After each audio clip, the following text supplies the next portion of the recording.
महाराष्ट्र के साबिक वज़ीर दाखिला अनिल देशमुख की जमानत की अर्जी पर बॉम्बे हाईकोर्ट आज समाअत करेगा।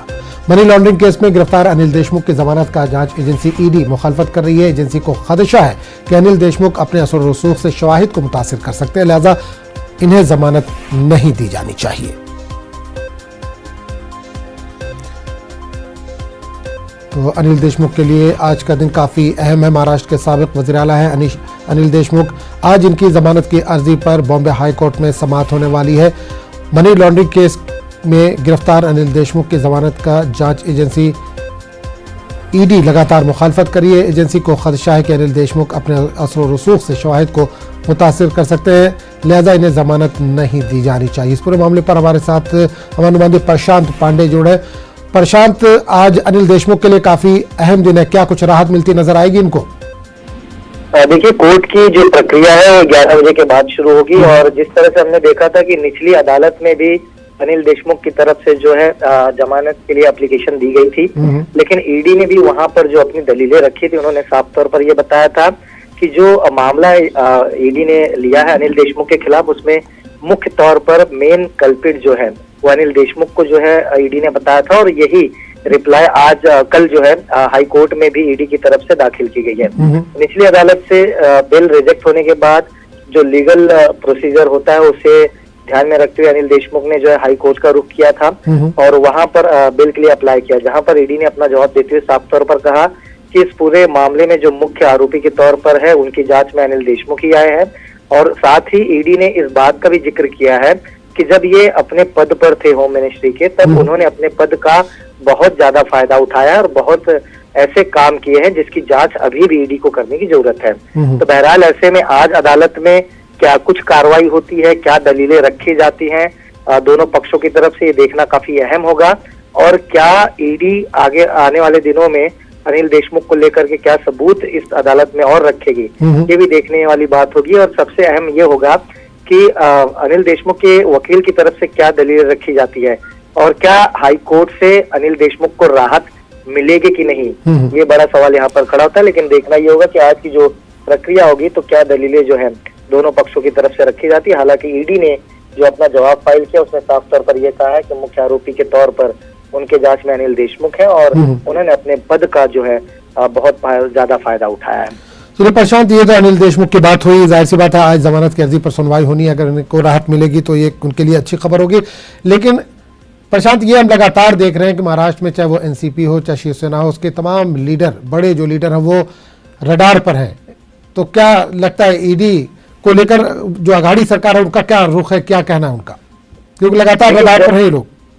बिल्कुल, देखिए, जब अनिल देशमुख की गिरफ्तारी हुई, फिर उसके बाद हमने देखा नवाब मलिक की भी गिरफ्तारी हुई, तो महाविकास आघाड़ी का साफ तौर पर यही कहना है कि केंद्र में जो बीजेपी सरकार बैठी है वो ईडी का इस्तेमाल करके महाराष्ट्र में उनकी सरकार के खिलाफ रणनीति कर रही है और ये बदले की भावना से कार्रवाई करवा रही है। शुरुआती दौर से ही महाविकास आघाड़ी कह रही है और यही एक वजह है कि आप देखिए कि क्या आज तकरीबन 2 महीने के वक्त बीत गए, उसके बावजूद भी नवाब मलिक जेल में होने के बावजूद भी उनका इस्तीफा जो है नहीं लिया गया सरकार की तरफ से।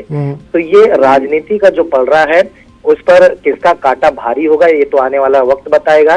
लेकिन फिलहाल जिस तरह से लगातार एनसीपी के अधिकारियों पर एनसीपी के जो नेता है उनके ऊपर जिस तरह से कार्रवाई चल रही है, उसे ध्यान में रखते हुए महाविकास आघाड़ी का साफ तौर पर यही कहना है कि ईडी, सीबीआई और आईटी जो केंद्रीय एजेंसी है इनका इस्तेमाल जो है बीजेपी कर रही है, क्योंकि उनको पता है कि आने वाले समय में अब जो है चुनाव नजदीक आ रहा है। 2024 का लोकसभा चुनाव है, लेकिन उससे पहले मैं आपको याद दिला दूं कि मुंबई में सबसे महत्वपूर्ण जो चुनाव होता है मुंबई बीएमसी का होता है, जिसका बजट 40,000 करोड़ का होता है।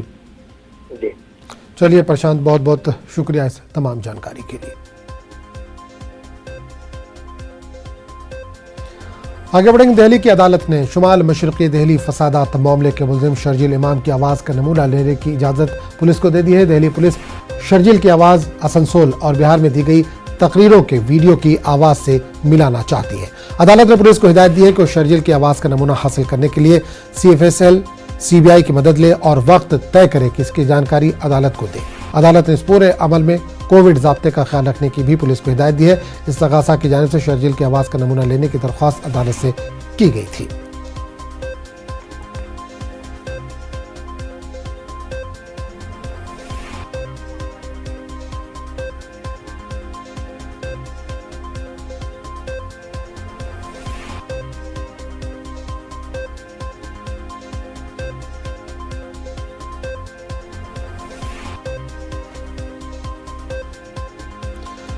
कर्नाटक में हिजाब, हलाल कट, लाउड स्पीकर से अजान के बाद मुसलमानों के खिलाफ हिंदू शिद्दत पसंद तंजीमों की बढ़ती हुई मुनाफरत और इश्तियाल अंगेजी की ताज़ा तरीन कड़ी के तहत हिंदू शिद्दत पसंद तंजीमों ने हिंदुओं से अपील की है कि मुसलमान फल फरोशों से खरीदारी ना करें ताकि फलों के कारोबार पर मुसलमानों की मुबैना इजारादारी खत्म हो सके। हिंदू जागृति समिति के कोऑर्डिनेटर चंद्रू मोगर ने ट्विटर पर एक बयान में हिंदुओं से अपील की है कि वो सिर्फ हिंदू दुकानदारों से ही फल खरीदें। एक दीगर शिद्दत पसंद हिंदू रहनुमा पारसनाथ ने भी मुस्लिम फल फरोशों से का बाइकआउट करने की अपील की। हिंदू शिद्दत पसंद तंजीम राम सेना ने भी हिंदुओं से मुस्लिम फल फरोशों का बाइकआउट करने की अपील की है।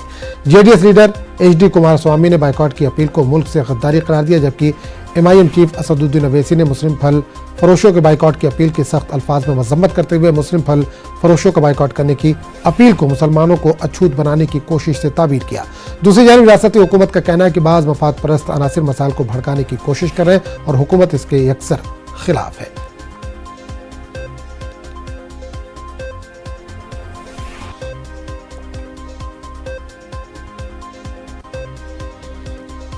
तो कर्नाटक में इस तरह के हालात पैदा किए जा रहे हैं कि कर्नाटक में हिजाब, हलाल कट, लाउड स्पीकर से अजान के बाद मुसलमानों के खिलाफ हिंदू शिद्दत पसंद तंजीमों की मुनाफरत और इश्तियाल अंगेजी लगातार बढ़ती जा रही है। ताज़ा तरीन कड़ी के तहत हिंदू शिद्दत पसंद तंजीमों ने हिंदुओं से अपील की है कि वो मुस्लिम जो फल बेचने वाले हैं उनसे ख़रीदारी ना करें ताकि फलों के कारोबार पर मुसलमानों की मुबैना इजारादारी ख़त्म हो सके। हिंदू जागृति समिति के कोऑर्डिनेटर चंद्रू मोगरे ने ट्विटर पर एक बयान में हिंदुओं से अपील की है कि वो सिर्फ हिंदू दुकानदारों से ही फल खरीदें। एक दीगर शिद्दत पसंद तंजीम ने के रहनुमा पारसनाथ ने कहा है कि मुस्लिम फल फरोशों का बाइकआउट करने की अपील की है। हिंदू शिद्दत पसंद तंजीम राम सेना ने भी हिंदुओं से मुस्लिम फल बेचने वालों का बाइकआउट करने की अपील की है। जेडीएस लीडर HD कुमारस्वामी ने इस पूरे मामले में अपना रद्द अमल दिया। उन्होंने इस अपील को मुल्क से गद्दारी से करार दिया, जबकि MIM चीफ असदुद्दीन अवैसी ने मुस्लिम फल बेचने वालों के बाइकआउट की अपील की सख्त अल्फाज में मजम्मत की है। उन्होंने कहा कि मुस्लिम फल फरोशों का बाइकआउट करने की अपील को मुसलमानों को अछूत बनाने की कोशिश से ताबीर किया है।